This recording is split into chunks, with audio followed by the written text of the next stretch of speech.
In the era of streaming, cable companies are struggling to adapt to the new normal of watching content, but Verizon believes it's found a way. In this edition of Business Week Talks, Bloomberg's Carol Massar and Jason Kelly spoke with Verizon CEO Hans Vestberg on how that company is staying relevant. Ultimately, what I want to do, I want to give optionality for our customers. I mean, we know all where this market is going and how our youngsters are consuming content today. We need to give them the optionality to actually pick and choose what they want, and that's what the mix and match on Fios is doing right now. And that's why I'm on the wireless side. I work with companies like Disney Plus, etc., to give that optionality.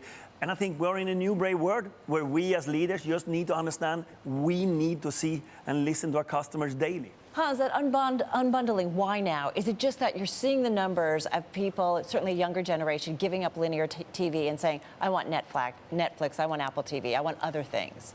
Was it? How much of it was about that? It was, of course, consumer insights, but it's also a fairly complex thing to do technology-wise, what we're doing right now, meaning giving our customers the right to actually start choosing. And, of course, the whole system is built on that. You take 500 channels, and that's what you have.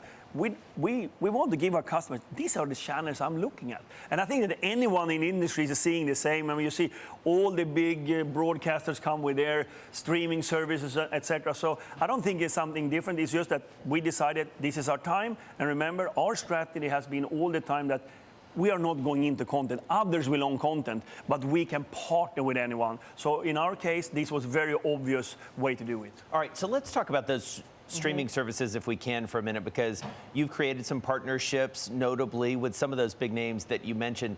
How do you create those? How do you pick and choose? Because from the content side, while they're in the content business, all of them come at it slightly differently. Amazon's coming at it differently than Netflix, than Apple, than Disney, than a network. So how do you choose? How do you create the right business model? Exactly. This is super important. In a network as a service as we have, of course, we sat down and thought about what do our customers want to have and what companies are resonating with our values and would really make something. Remember, we have the best network, we have, I would say, a fantastic brand, and we have a distribution that nobody else has when it comes to customers. That's what we come to the table. So I think that we can partner with anyone. I mean, if you look at the last 12 months, and we made an exclusive with Apple Music. Right. We did an exclusive with Disney Plus, and we did an exclusive with Amazon Web Services for our 5G mobile edge compute. And of course, that's not a coincidence. I mean, it's not a coincidence that we end up in we want it. Then we have crafted business models where actually a win-win for both of us. I mean, it's obvious that Disney Plus are gaining a lot of new subscribers. We are getting loyalty, and we give more to our customers. So it has to be a win-win. It's not like they are just on top of us. It has to be an exchange of financials in between us. I think that Disney Plus, Apple Music, and Amazon are all happy with the setups, and we are happy. Well, so these top-tier customers, right, get free access, whether it's Apple Music or whether it's Disney.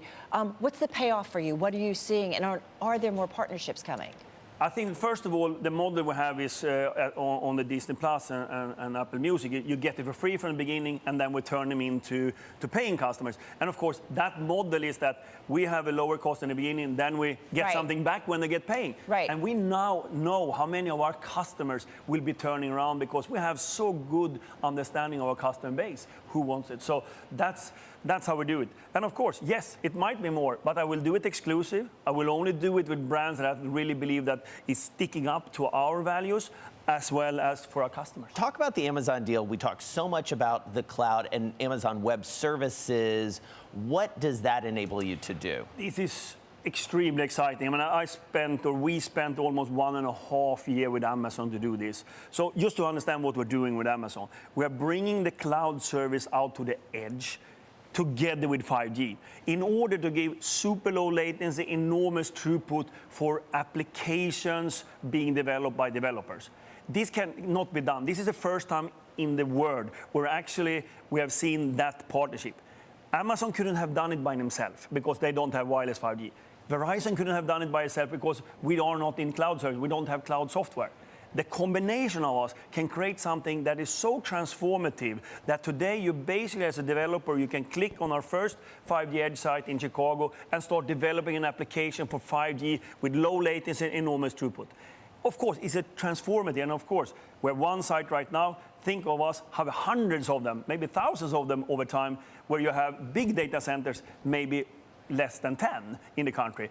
We can then give 5G experiences of low latency. And low latency is basically you ping up to the internet and get the facts back. Autonomous cars, real-time AR, VR, artificial sort of intelligence, all of that can be at the edge.